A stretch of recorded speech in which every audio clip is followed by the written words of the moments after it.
I got some short clips of the musicians on stage today. Can you give me like a little overview of the names and the instrument, just so I can like tag your comments about the musicians that are traveling with you today? Oh no, porque después you take the spotlight away from me. Dumb question. Okay, let me go to the next question. You know what? You're worse than I am.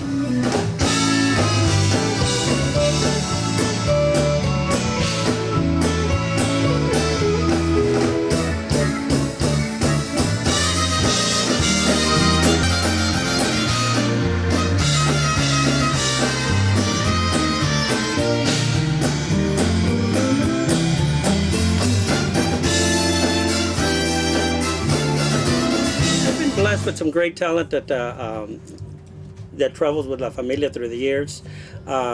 Presently, the guys that are working with me are just wonderful young men. Of course, the guitarist has been around me forever. He ran away with my daughter, son-in-law. He's also my band leader and slash road manager. He collects the money and gives it to my daughter, who's my boss. The keyboardist is Francisco Cajical. And he originates de España somewhere. No tuviera tan bueno if he didn't, huh? The bass player is a Yaqui. Yaquítate de aquí. He's from Tucson. Jesus Gaitan. Jesus Big Chief Bear Claw Gaitan. He's a beautiful young man, very, very talented. I'm really fortunate to have him on board.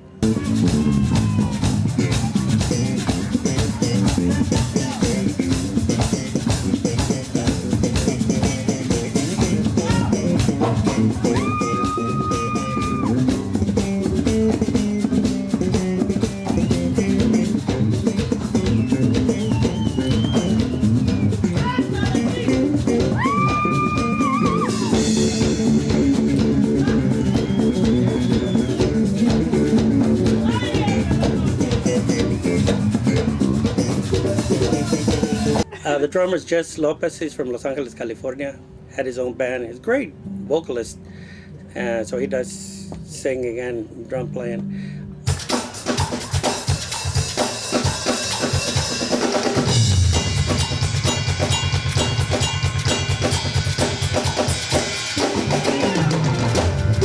Percussion is Sam Jones. Does vocals as well as percussion.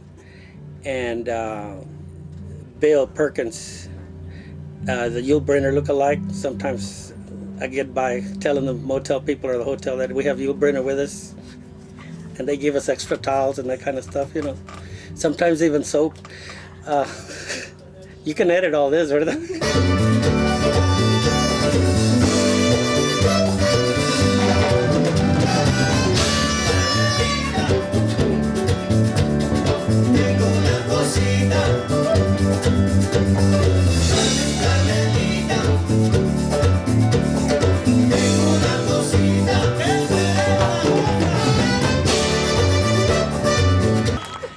And the young man that on saxophone, he's just 20 years old, but he's an incredible talent, and just joined us a few months back. So these are guys that have to put up with me and I with them, and we travel all together in that little yellow submarine out there, and we're happy ever after.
the difference from when I started to now, it's like when I started recording was do or die. It was a one track thing, you know. You did it right the first time or you're out.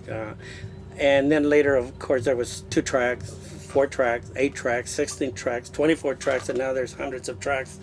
I still prefer to do everything together as a unit, and I've noticed that some of the one-track recordings are warmer and more together than some when you have so many tracks to deal with.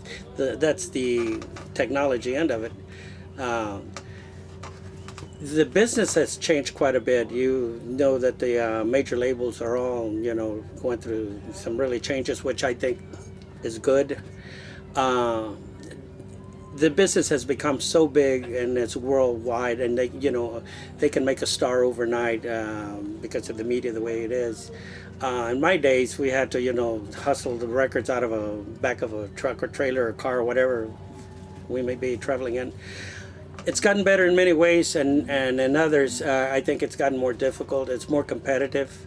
And a lot of times, in most cases, it's show business, and a lot of the kids were picked up and made stars without any real, and this is not belittling their efforts, but real talent that would sustain them. And when you take out all the fire and the lights and everything, you know, that was the end of the show. And it's probably why the reason today is that the old rockers, the old stars, the old actors, acts are constantly, you know, filling and selling out the houses, because when you bring in those old guys, you bring in the real talent, and, you know, with or without equipment, or you get the talent.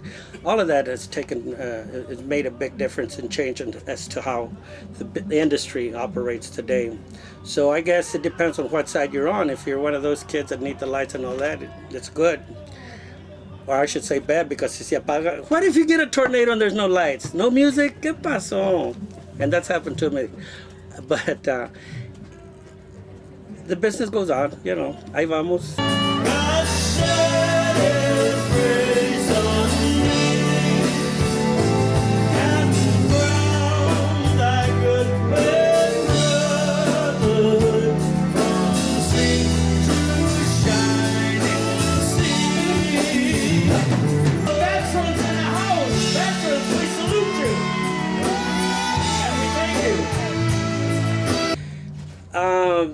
My family, you got time? My grandfather, my mom's father, was Coronel José María de León, Coronel José María de León in Mexico. And that's how my mom and grandmother and uncle arrived at Texas during La Revolución. My grandfather sent them to Texas. And my brothers, all my older brothers were in the military and they retired from the military service. My brother-in-laws, my nephews, my nieces, compiled all the years compiled together from my family, my immediate family, cousins and nephews and nieces. I've accumulated over 300 years of service to the military. And, you know, it's something that I'm very proud of, and I guess that comes from my grandfather, Coronel José María de León. But not only that, I think that the respect that's owed to the veterans is a long time, you know, it's just been a long time overdue. I don't think they've ever gotten the complete respect and attention that they need and deserve.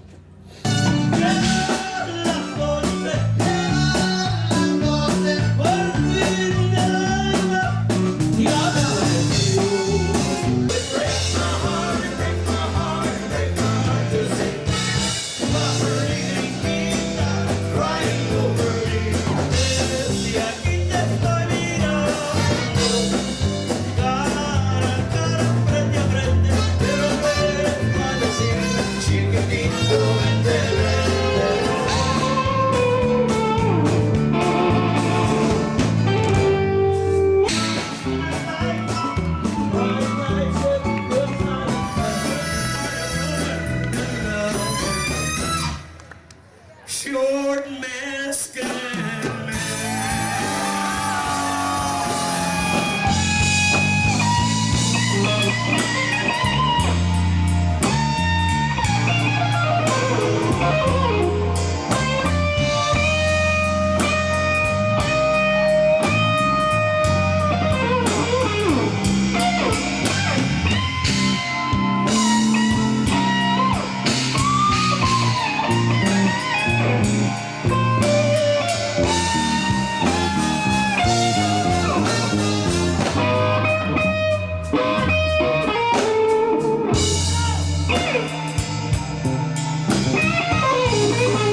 trabajos día tras día. We're the best Americans in the world because we do the hardest work for the cheapest labor.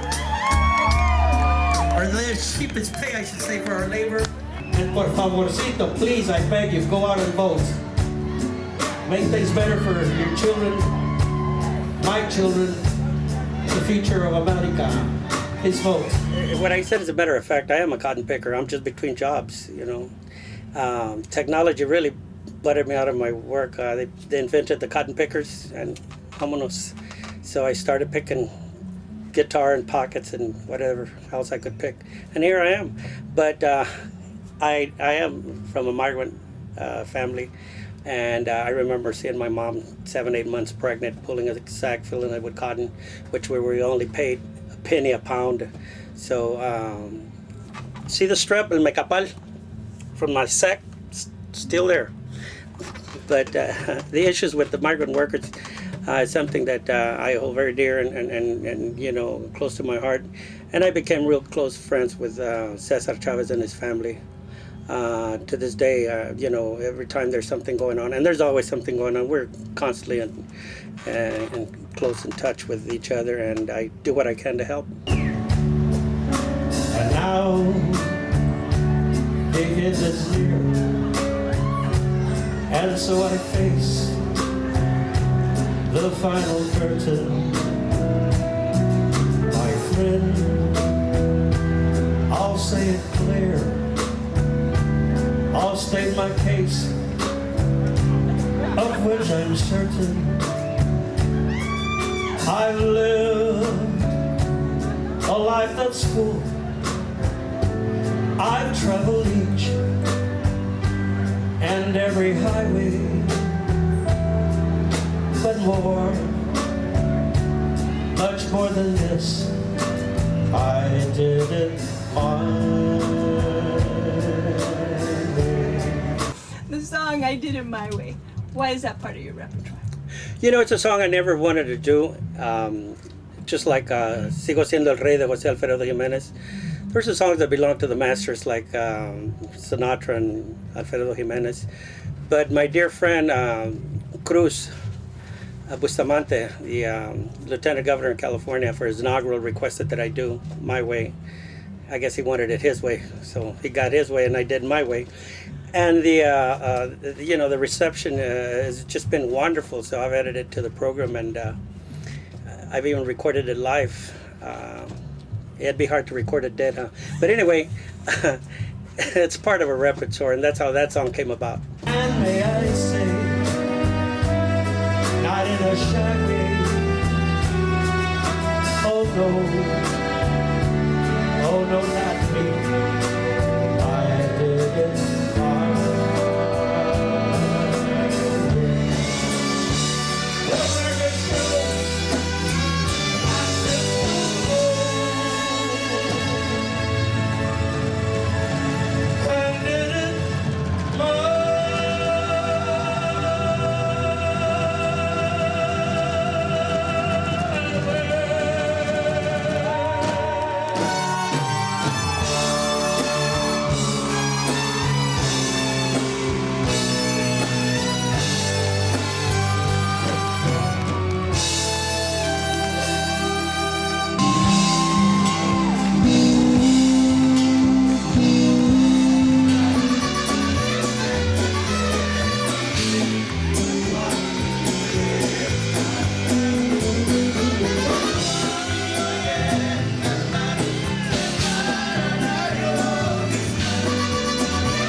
I've never given it much thought. I'm looked at as many things, I guess, in many different lights.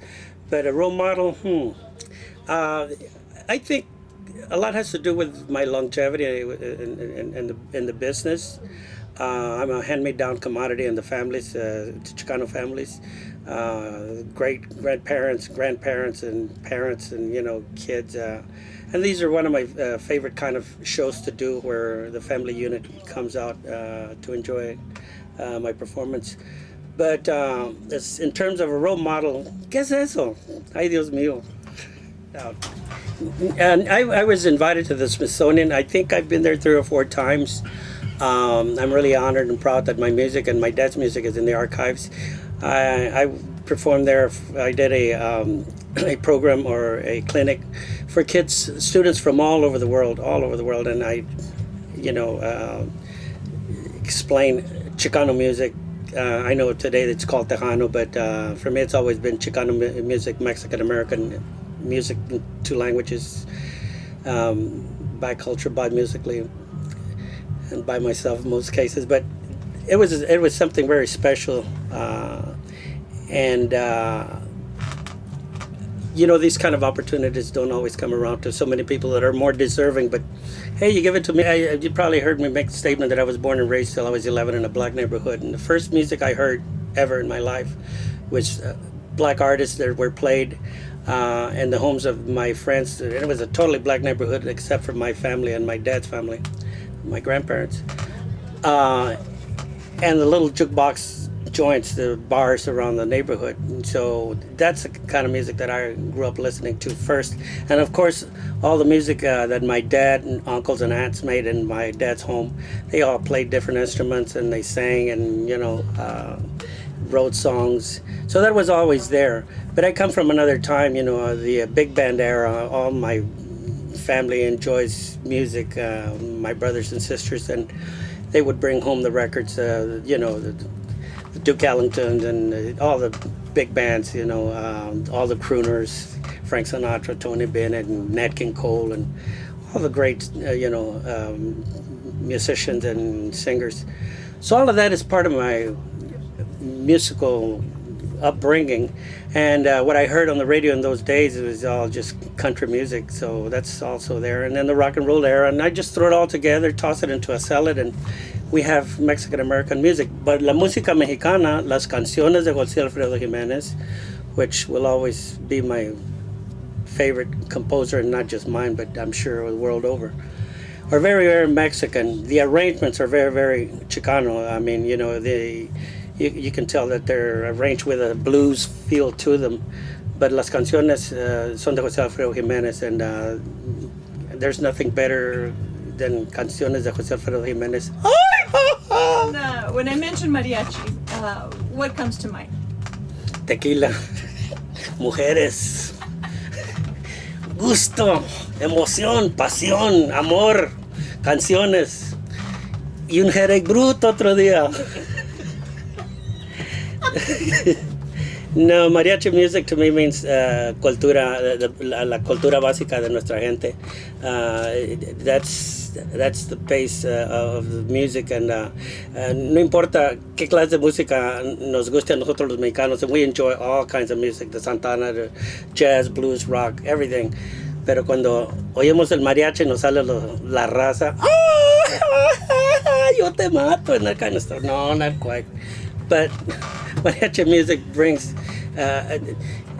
it's funny how that works for me. It brings my emotions out, and it makes me sad and happy, and I feel like crying and laughing at the same time. And I notice that the audience do that when I perform, and that's us. Pobre de mi, ay corazón.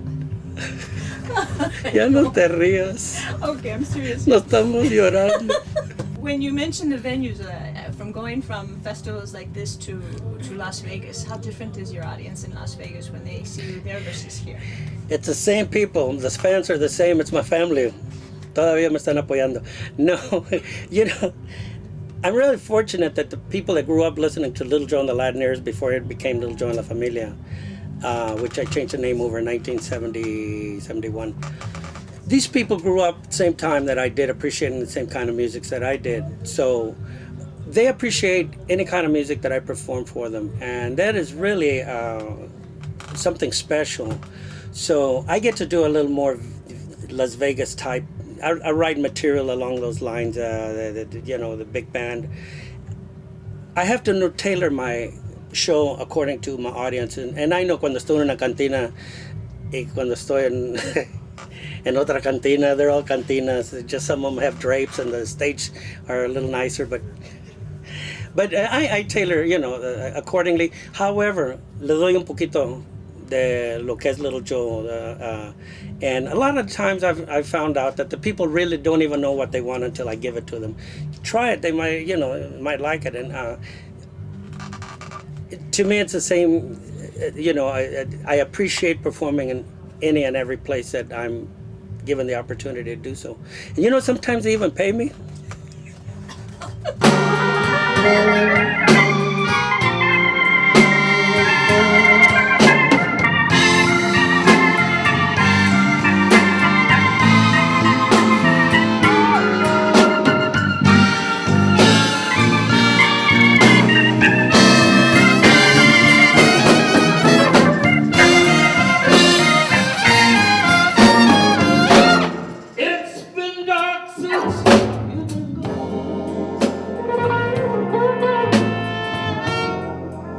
Baby, please bring back the lights. Baby, please come back home.